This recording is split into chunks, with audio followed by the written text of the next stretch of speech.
کی ایک بدزنی ہے خاص طور پر امریکہ کو لے کر اور جس طرح سے امریکہ کا بیہیویئر رہا ہے اس میں، تو اس ساری صورتحال میں گارنٹر کون ہو سکتا ہے؟ کون گارنٹی دے گا اس تمام صورتحال؟ دیکھیے، پہلی بات یہ ہے گارنٹر ہونا نہ ہونا ایک تو حالات ہوتے ہیں. گارنٹر اس سے بڑی کیا گارنٹی تھی؟ P5+ جرمنی جو پرانا پریزیڈنٹ اوباما کے دور میں ہوا تھا، جو ہسٹری سب سے بڑا بلنڈر سمجھے گی ان کا پریزیڈنٹ ٹرمپ کا، اور بھائی وہ تو اس وقت یہ تھا کہ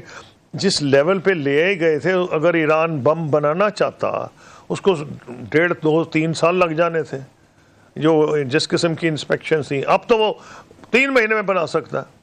کیونکہ آپ نے ان کو توڑ دیا، ان کو موقع مل گیا، انہوں نے انرچ ہوشا 60% تک وہ لے گئے. تو میرا کہنا یہ ہے کہ بلنڈر تو ٹرمپ صاحب نے کیا، خود اس سے نکل گئے، لیکن بہرحال اس پہ اگریمنٹ ہوگا. آپ نے کہا کون گارنٹی دے گا؟ وہ بالکل گارنٹی مانگیں گے، وہ یہ سیکورٹی کاؤنسل میں مانگیں گے. وہ ہو سکتا ہے آپ کہ یہ بھی کہیں کہ جی امریکن کانسٹیٹیوشن میں یہ ہے، مجھے نہیں پتا وہ کہیں گے، یعنی کہہ تو سکتے ہیں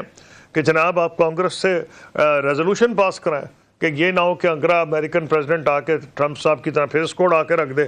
تو میرا اپنا خیال ہے ویسے بھی بڑی بے عزتی ہوتی ہے، امریکہ کو نقصان ہو رہا ہے، ڈپلومیٹکلی امریکہ آئسولیٹ ہو رہا ہے، نیٹو کو کوئی ممبر ان کو سپورٹ نہیں کر رہا، گلف کا کوئی ممبر جو ہے وہ اس جنگ کو جاری نہیں رکھنا چاہتا، زیادہ تر نہیں رکھنا چاہتے، کیونکہ ان کا یہ خیال ہے کہ ان کی اپنی معیشت تباہ ہو رہی ہے.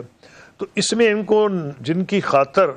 انہوں نے کہتے ہیں ہم نے حملہ کیا تھا، یعنی اسرائیل کا تو نام نہیں لیتے، تو گلف اسٹیٹس کا نام لیتے ہیں، اور گلف اسٹیٹس کا تو بیڑا غرق تھا، آپ نے کر دیا. ان کا تو ماڈل تھا امن کی بنیاد پر وہ انویسٹمنٹ آتی تھی، وہاں جابز ہوتے تھے، کم سے کم 40-50 لاکھ پاکستانی اس علاقے میں کام کر رہے ہیں، روزگار کما رہے ہیں. ان کی اکانومیز کو انہوں نے داؤ پہ لگا دیا، ان سے پوچھا کوئی نہیں. یہ آئسولیٹڈ ہے، کسی سے بغیر پوچھے اگر آپ چلے جائیں، اور کسی کو ان کا اینڈ گیم نہیں پتا، ان کا پلے گیم ہی نہیں پتا. اینڈ گیم تو بعد میں آئے گی، گیم ہی کوئی نہیں ہے. بھئی آپ گئے کیوں یہ بھی نہیں بتا سکتے، یا وہ یہ تو نہیں بتائیں گے کہ میں شامل باجا ہو گیا کیونکہ اسرائیل نے کیا تو ہم نے بھی حملہ کر دیا. تو وہ لگ رہا ہے کہ حالات اس نوعیت کے ہیں کہ یہ کسی نہ کسی نتیجے پہ پہنچنے کی کوشش کریں گے. اور پاکستان وہ واحد اور کریڈیبل انٹرلاکوٹر ہے، اس کی ایک وجہ، اس کی ایک تاریخ ہے، ہسٹری ہے. میں خود جب وزیر خارجہ تھا تو ایران اور امریکہ میرے ذریعے میسیجز بھیجتے تھے. لاریجانی مرحوم جو تھے ان سے میری بڑی کنسلٹیشن تھی، وہ میرے دفتر میں آ کے بیٹھے رہے 4-5 گھنٹے، ہم نے مل کے ایک ڈرافٹ بنایا پریزیڈنٹ بش کے لیے نیوکلیئر پروگرام کو. اسی لیے اسرائیل نے ان کو قتل کر دیا. کیوں کہ اسرائیل کو پتا تھا کہ وہ انٹرنیشنل پرسنالٹی ہیں، وہ بڑا پڑھا لکھا آدمی تھے اور ان کو بڑا اس کا تجربہ تھا. ان کو چن کے قتل کیا کہ کوئی بات چیت نہ امریکہ کرنے لگے، اور امریکہ ان کے میرے ذریعے ان سے بات کر رہا تھا، لاریجانی صاحب سے. تو میرا کہنا سمپلی یہ ہے کہ اب ان کو پاکستان کا تجربہ تھا، پاکستان نے ماضی میں یہ کام کیا ہے، اور انسٹیٹیوشنل میموری ہوتی ہے، تو ان کو پتا تھا اب بھی ہوگا. اب جب وائٹ ہاؤس میں فیلڈ مارشل عاصم منیر کی ملاقات ہوئی ہے، جو پہلی میٹنگ تھی جو انپریسیڈنٹڈ تھی، جب کہ سرونگ ملٹری چیف کو پریزیڈنٹ یونائٹڈ اسٹیٹس دعوت دیں وائٹ ہاؤس میں، اس میٹنگ میں اس وقت سارا میڈیا مجھ سے پوچھ رہا تھا، نیشنل اور انٹرنیشنل، کہ آپ کے خیال میں کیا بات ہو رہی ہے. میں نے کہا انڈیا پاکستان پہ کیا بات کریں گے، وہ تو ہو چکی، جنگ ہو چکی،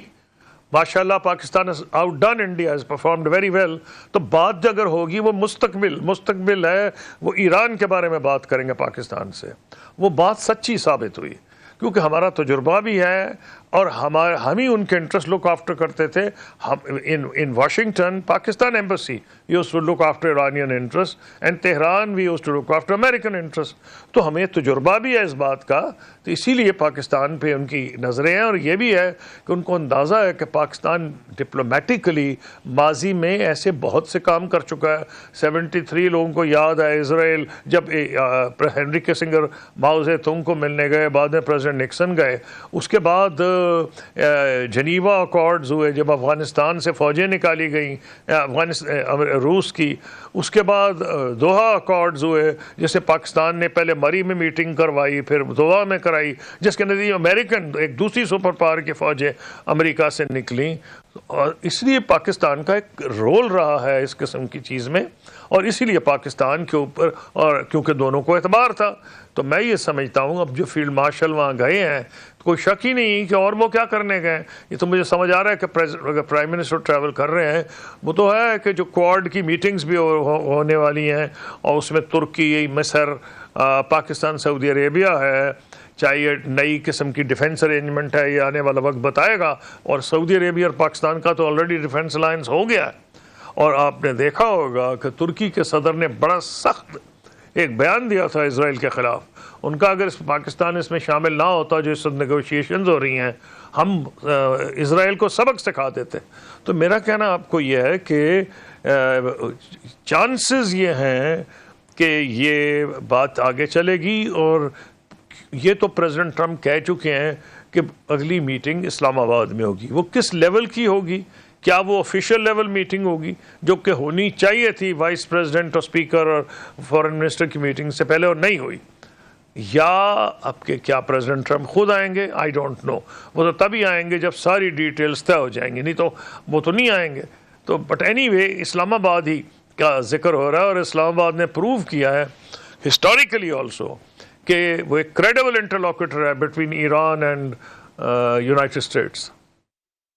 اچھا سر، ایک اور جو چیز ہے ہم یہ بھی دیکھتے ہیں کہ شرائط جب دونوں جانب سے پیش کی جاتی ہیں، ایک جو ہے وہ مسودہ پیش کیا گیا کہ یہ نکات ہو سکتے ہیں، تو ہم دیکھتے ہیں کہ امریکہ کی جانب سے جو بھی شرائط پیش کی گئی تو اس کے اندر نا ایک اسرائیلی ایلیمنٹ ہمیں کافی حد تک غالب نظر آتا ہے، کہ جس میں وہ چاہتے ہیں کہ ایران تو ایک نیوکلیئر ٹیکنالوجی obviously نہ حاصل کرے، یہ تو ان کا سب سے پہلا ایک ایم ہے اور اس کے اوپر ہی وہ یکسو ہیں، لیکن اس کے ساتھ ساتھ یوں لگتا ہے کہ وہ شاید یہ بھی چاہتے ہیں کہ ایران کے پاس میزائل ٹیکنالوجی بھی نہ ہو۔ تو کیا ایسی صورت میں کہ جہاں پر ایک میزائل ٹیکنالوجی ہی نہ ہو تو ایران کے لیے سسٹین کرنا، اور خاص طور پر ایسے حالات میں، تو وہ تو بہت مشکل ہو جائے؟